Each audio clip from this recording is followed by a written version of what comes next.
Éric Lefebvre nous a rejoint. Merci d'être venu sur le plateau de LCI, ancien ministre évidemment. Et puis vous êtes député sortant des Français de l'étranger.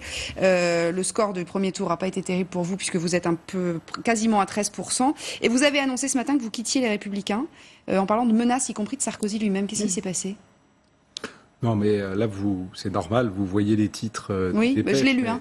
Je vous ai écouté aussi. Mais j'ai parlé une vingtaine de minutes. Et j'ai d'ailleurs dit que tout ça était accessoire, cette partie-là. J'ai raconté ce que je vis depuis un certain nombre d'années maintenant, puisque j'ai pris la décision de voter en conscience et plus sur consigne. Oui. Au moment du pacte de responsabilité, j'étais d'ailleurs le seul député de droite à le voter. Et ça m'a valu des menaces, ça m'a valu ensuite des comportements, des moqueries, enfin peu importe. C'est pas le plus important. Ce qui m'a amené aujourd'hui, ce tournant, je l'ai engagé à cette époque-là, ce qui m'a amené aujourd'hui à finir le virage en fait que j'ai pris il y a si longtemps, c'est que les Républicains ont conduit le carteron de généraux sectaires qui est à la tête des Républicains a conduit la campagne des législatives avec la volonté de délégitimer le président de la République qui venait d'être élu, ce qui était d'ailleurs pas nouveau puisqu'ils ont fait la même chose avec le président Hollande. À la surprise d'un certain nombre d'observateurs, j'avais défendu le président de la République à l'époque.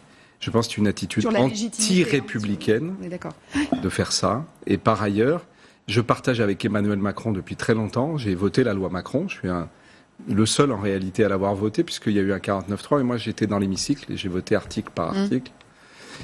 Je partage avec lui une certitude, c'est que nous ne pourrons changer notre pays qu'à partir du moment où nous additionnerons des gens raisonnables de droite et de gauche. Pourquoi vous n'avez... Alors, première question, est-ce que vous allez rejoindre La République En Marche ? Non, absolument pas. Je suis un homme de droite libre. Je déteste l'embrigadement. Je me méfie des mouvements de foule. Et aujourd'hui, j'ai en mémoire, vous savez, j'ai conseillé Nicolas Sarkozy, j'ai été notamment celui qui a théorisé l'ouverture à gauche en 2007. Cette ouverture, elle a échoué, notamment, le Parti socialiste y est beaucoup opposé, mais notamment par la volonté du parti du président.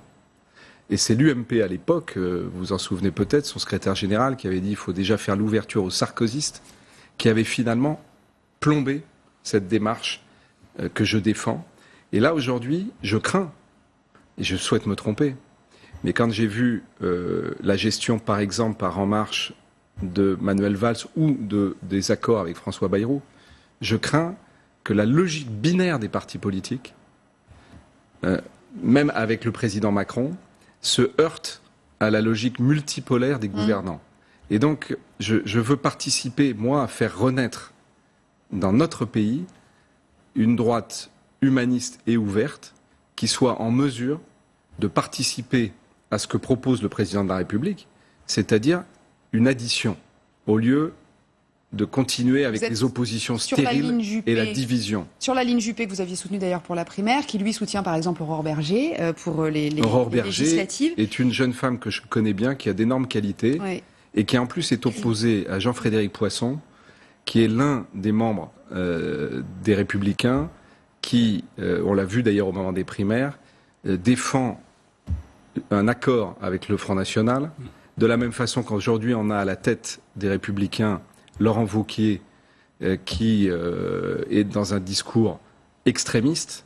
Et donc, je ne reconnais plus la famille dans laquelle je me suis engagé quand j'avais 17 ans, avec le même enthousiasme que je vois d'ailleurs, je vois chez les jeunes qui s'engagent aujourd'hui à En Marche, le même enthousiasme. C'était le RPR à l'époque, c'était Jacques Chirac. Je vois avec effarement ce qui est devenu la famille politique dans laquelle je m'étais engagé. Donc ma question est, est-ce que vous êtes le premier à dire, à acter du coup la fracture du parti Les Républicains? On dit beaucoup, on était en train de parler des partis, on disait Emmanuel Macron compose, les partis se décomposent, donc on parlait avec Monsieur Temal du Parti Socialiste, c'est un peu la même chose pour LR, même si pour l'instant on a l'impression que les différents blocs tiennent encore ensemble au moins jusqu'aux législatives. Est-ce que vous êtes le premier à acter le fait que ça ne peut pas fonctionner? Mais je peux vous assurer que je ne serai pas le dernier. Aujourd'hui, j'ai reçu d'ailleurs, depuis tout à l'heure, des dizaines de SMS d'élus qui me disent qu'ils attendent le deuxième tour pour faire la même chose. Moi, j'ai voulu le faire aujourd'hui parce que je ne supportais plus, c'est physique presque, que ces gens parlent en mon nom.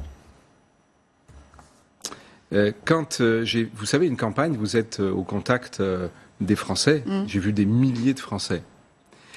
Et ces Français me disaient, votre attitude depuis 4 ans, vous votez, on la partage. Mais comment pouvez-vous encore être dans ce parti qui défend exactement l'inverse ? Eh bien, je me suis mis en cohérence avec moi-même et avec les Français. Jamais je ne me suis senti autant en phase avec nos compatriotes. Mais alors, pardonnez-moi, je vais y revenir encore dessus, mais on a du mal à comprendre pourquoi vous ne rejoignez pas La République En Marche, puisque c'est cette idée justement de... Mais parce que La République En Marche, je vous l'ai dit, c'est un parti politique. Le président de la République, il a fixé un objectif qui est d'additionner des gens de droite et des gens de gauche. Je vous ai dit que moi je souhaite me tromper, je souhaite d'ailleurs que En Marche montre dans le futur un visage plus ouvert. Mais ce que j'ai vu au moment où le président de la République préparait le gouvernement, avec les réactions des uns et des autres, m'amène à considérer que En Marche est plutôt dans la logique aujourd'hui de reconstruire la gauche et que le pôle de droite ouverte, aujourd'hui, il n'existe pas, il ne s'est pas structuré. Mais alors regardez, on parle avec M. Temal depuis tout à l'heure de refondation du parti. Donc le PS va être refondé après les législatives. Mais tout ça, vous n'avez pas l'intention de quitter on a le PS, entendu ça 25 fois. Non mais justement, la question est, est-ce qu'il faut quitter les Républicains pour espérer, parce que peut-être que les Républicains vont se remettre en question. C'est une forme d'échec, On parlait tout à l'heure avec Arlette Chabot de ce fameux droit d'inventaire dont on avait beaucoup parlé, qui n'a jamais eu lieu après la défaite de 2012. C'est une erreur. Moi, j'ai essayé de le faire quand Jean-François Copé avait déclenché ce droit d'inventaire. J'étais venu faire un discours. Tout le monde avait refusé de venir parler à cette occasion. Mais vous savez, c'est une forme de constat d'échec ce que je fais. C'est très douloureux ce que je fais. Quitter une famille politique dans laquelle on était engagé depuis l'âge de 17 ans, où j'ai tant d'amis, tant de gens avec qui je partage des choses essentielles. Mais en même temps, c'est libérateur. Et il faut bien comprendre que ce constat d'échec, c'est celui... J'ai cru, moi, que je pourrais changer les choses de l'intérieur avec d'autres. Vous avez vu que vous n'y arriveriez pas. Mais jamais. Vous allez créer votre parti. Tout a été verrouillé, tout a été... Mais pas tout seul. Moi, je souhaite qu'on soit nombreux aujourd'hui qui viennent des Républicains, qui viennent de l'UDI, qui viennent à essayer de faire émerger cette nouvelle droite humaniste et ouverte dont la France a besoin et dont le président de la République a besoin pour pouvoir conduire la stratégie qu'il a proposée aux Français, que je partage avec lui depuis tant d'années. Dernière question, vous avez eu un coup de fil d'Alain Juppé depuis que vous avez annoncé ça ou pas ? J'ai eu aucun coup de fil pour le moment. En SMS. Ni SMS, de beaucoup d'élus, parlementaires ou non, qui me disent qu'ils veulent faire la même chose. Bon, on en reparlera. Vous vouliez intervenir, Rachid Temal ? Non, tout à l'heure, je disais que vous parliez du modèle allemand. Je vous rappelle la différence. C'est qu'en Allemagne, il y a des coalitions de partis. Là, et je rejoins ce que dit Frédéric Lefebvre, là, on a le sentiment qu'il y a une forme de parti unique. Donc, je voulais faire attirer l'attention que ce n'est pas la même chose quand on fait des comparaisons. C'est pas la même chose de dire à un moment donné, on a une situation sur un pays, on identifie un certain nombre de problématiques et les partis se mettent autour d'une table et trouvent des solutions pratico-pratiques, concrètes, dans un temps donné, qu'aujourd'hui, ce qui est proposé, c'est de rentrer tous dans un parti qui repousse d'ailleurs ensuite pour se retrouver face à des extrêmes et uniquement face à des extrêmes. Donc tout ça interroge sur la démocratie. La problématique, c'est ça, Arlette Chabot, c'est-à-dire qu'on se retrouve avec un parti qui est gros, a priori, effectivement, avec a priori une majorité absolue plus, mais une opposition qui est complètement morcelée pour le coup, parce que le PS, on l'a bien vu, les Républicains, ça commence à se fissurer.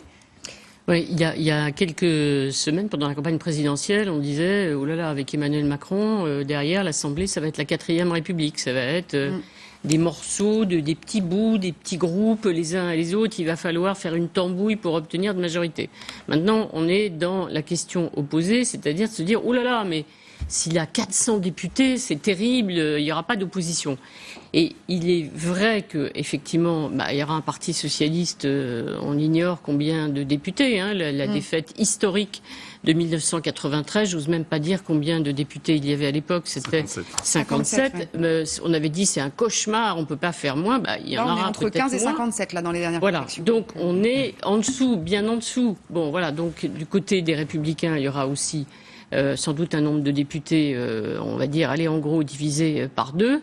Donc ça va être effectivement, et un petit groupe Front National peut-être, question, et un petit groupe France Insoumise, question, combien de députés, parce que tout ça évidemment est quand même assez imprévisible. Donc à l'Assemblée, eh bien effectivement, il y aura un groupe très largement majoritaire, et il est sans doute quand même aussi de l'intérêt du président de la République et du gouvernement d'avoir une opposition quand même parlementaire. Et c'est ça la démocratie. Il faut qu'il y ait du débat, il faut qu'il y ait de l'opposition. Sinon, la démocratie, elle s'exporte à l'extérieur du Parlement, ce qui n'est jamais une très bonne chose. D'ailleurs, la petite musique Alexandre Malafaille, c'est qu'il se dirait qu'Emmanuel Macron aurait commencé à dire « oulala, je veux pas une majorité trop importante, ça serait un peu le caillou dans la chaussure. » La vraie question, c'est qu'aujourd'hui, Emmanuel Macron occupe un espace politique, mais qui n'est pas parfaitement défini. Il est plutôt protéiforme, avec des tentations d'aller dans différentes directions, alors qui répondent aux attentes des Français, qui présentent des propositions qui sont plutôt intéressantes pour une certaine partie d'entre elles. Enfin, et là encore, il faudra voir tout ça mis en œuvre, mais en tout cas, c'est extrêmement intéressant. Mais ça n'a pas, je dirais, une couleur et une texture politique bien déterminée. Ça va sans doute se cristalliser dans les prochaines semaines pour toutes sortes de raisons, et notamment parce qu'on va rentrer dans le dur et que tout d'un coup, les choses vont se clarifier. Et donc, la question, c'est, en fonction de l'espace qu'il va occuper, où sont les espaces qui vont permettre de faire naître une vraie alternative ou une vraie opposition. Aujourd'hui, c'est extrêmement difficile de dire d'où viendra la prochaine forme de véritable opposition à Emmanuel Macron. Est-ce qu'elle viendra du Parti socialiste ou d'une gauche, on va dire un peu plus dure que celle occupée par Emmanuel Macron, plutôt d'une droite qui va réussir à se recomposer, sachant qu'Emmanuel Macron lui-même n'est pas à l'abri d'attraper avec son parti, parce que maintenant c'est un parti, les maladies contagieuses qui sont des maladies de longue durée des partis politiques traditionnels. Je pense que c'est déjà, si je peux dire, en marche aussi cette contamination-là. Donc rien n'est réglé. Et la question, c'est maintenant comment tout ça va pouvoir se transcender dans l'intérêt général du pays. C'est juste la question qui m'intéresse.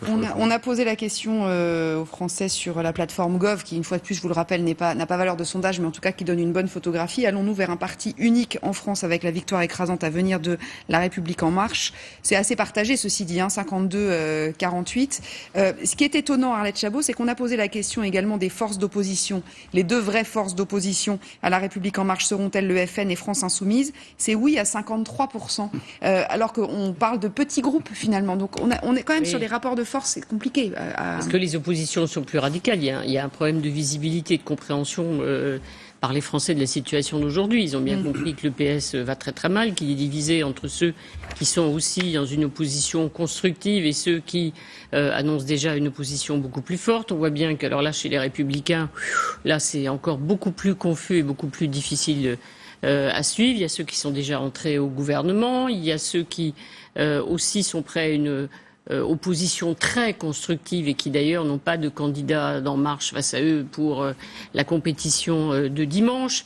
Et il y en a qui préparent une opposition encore plus radicale, très dure, mais à construire autour de Laurent Wauquiez. Donc on est dans un brouillard total et les Français, ils entendent deux voix clairement d'opposition, c'est Jean-Luc Mélenchon et Marine Le Pen. Voilà, c'est ça, même si au bout du compte au Parlement, il ne va pas y avoir 50 députés, 60 députés, à la fois France Insoumise et Front National. Donc tout ça, et dans ce brouillard complet, ils ont compris qu'il y a deux voix qui, là, clairement disent non à Emmanuel Macron. Ça, c'est le résultat du sondage, évidemment. Ouais.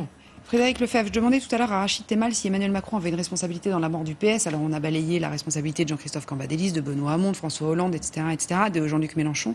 Est-ce que dans votre décision et dans du coup ce parti Les Républicains qui peut-être se fracturera après les législatives, puisque vous nous dites que vous avez reçu pas mal de SMS d'élus qui seraient prêts à vous rejoindre dans votre nouvelle démarche, est-ce qu'Emmanuel Macron a une responsabilité là-dedans? Est-ce que sans Emmanuel Macron, ce parti aurait tenu? Est-ce que vous seriez resté, par exemple? Mais c'est drôle parce que vous le présentez comme quelque chose de négatif, je le vis comme quelque chose de positif. Non, c'est en fait... Non, mais... Ce qui est certain, c'est qu'on constate que les deux partis traditionnels, les deux partis de gouvernement traditionnels se décomposent. C'est d'abord les Français qui n'en veulent pas. Mais c'est ça. Les Français qui ne veulent plus de cette attitude ridicule de partis politiques qui sont dans l'opposition stérile. Je vais vous donner juste un exemple. Je suis député 2013, je viens d'être élu. Benoît Hamon, que je connais bien, puisqu'il était porte-parole du Parti Socialiste quand j'étais porte-parole de l'UMP, me succède au ministère de la Consommation. Il reprend le texte que j'avais défendu, qui avait été voté en première et en deuxième lecture, qui s'appelait donc la loi Lefebvre. Tout le monde l'appelait la loi Lefebvre. Il redépose ce texte qui devient donc la loi Hamon. Je suis désigné comme l'orateur de mon groupe. Ce qui est logique, puisque je suis l'ancien ministre en charge du dossier. Au moment où je monte sur la tribune, j'ai un des sbires de Jacob qui vient me voir et qui me dit attention, le président insiste, vous devez voter contre le texte. Je lui dis, je vais voter contre mon texte, que j'ai rédigé, que j'ai fait voter à l'Assemblée nationale et que vous avez voté, les Républicains, et que le PS a voté, puisque j'étais déjà dans la logique de travailler avec tout le monde, et qu'il a été voté au Sénat.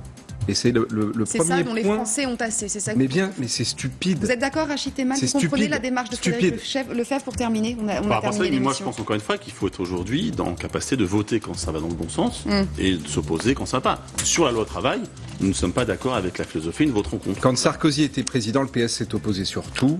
Quand François Hollande était président, les Républicains sont opposés sur tout. Et nous en sommes là. C'est une attitude Et nous en sommes ridicule. Et nous en sommes là.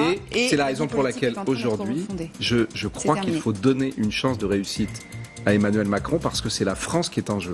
Merci beaucoup. Merci à tous les cas d'être venus sur le plateau de LCI.